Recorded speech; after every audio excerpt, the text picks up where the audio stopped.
Hi అండి, welcome my channel. ఏంటి అట్లు పైన ఉల్లిపాయ వేసి రప్ప రుద్దుతున్నాను అనుకుంటున్నారా? ఇదైతే కొత్త ఐరన్ ప్యాన్ అండి. తీసుకొని 10 రోజులు అవుతుందన్నమాట. 2 రోజుల నుంచి కడిగి ఆరపెడుతూ ఉన్నాను. నైట్ అయితే బాగా కొబ్బరి నూనె రాసి పెట్టి పక్కన పెట్టేశాను అనమాట. ఉదయాన్నే లేచి ఇంకోసారి కడిగి ఇలాగా 4-5 అట్లు వేస్తే దానిపైన ఉన్న తుప్పు ఏమైనా ఉంటే పోతుందని చెప్పి ఇలాగైతే చేస్తున్నాను అనమాట. ఇలా ఉల్లిపాయ రుద్దడం వల్ల అట్టు అనేది బాగా వస్తుందని చెప్పారనమాట కొత్త పెనం పైన. ఇంక ఇలాగైతే 4-5 అట్లు వేసి తీసేసిన తర్వాత అట్టు అయితే వేసాను అనమాట. ఎలా వస్తుందేమో అనుకున్నాను కానీ అట్టు అయితే చాలా నీట్గా వచ్చిందండి. ఎందుకంటున్నానంటే ఈ మాట, మొన్న ఒకసారి ఇలాగే ఇల్లమ్మట ప్యాన్ తీసుకుంటే అదైతే అసలు అట్ట అనేది మాడిపోతుంది అనమాట. ఈ ప్యాన్ అయితే చాలా బాగుందనమాట. 450 రూపాయలు తీసుకుంది దీనికి. కానీ చాలా వర్త్ అని చెప్పొచ్చు. ఇంక ఈ రోజేమో మా పిల్లల లంచ్ బాక్స్లోకి దోసకాయ టమాటా ఇగురు అయితే వేసాను అనమాట. ఎందుకంటే ఈ రోజు అయితే నేను ఒక చిన్న ఫంక్షన్కి వెళ్ళాలండి.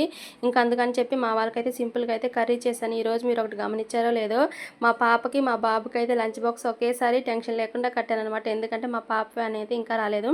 పిల్లలకి స్నాక్స్లోకి దానిమ్మ పప్పులు అయితే పెట్టేశాను. ఇంక మా బాబుకి కిల్లీలో కొబ్బరి ముక్కలు లేవన్నారని చెప్పి వాటిని అయితే బాగా ఫ్రై చేస్తున్నాను. వీటిని అయితే జాగ్రత్తగా ఫ్రై చేయాలండి, మాడకుండా అలాగే పచ్చిగా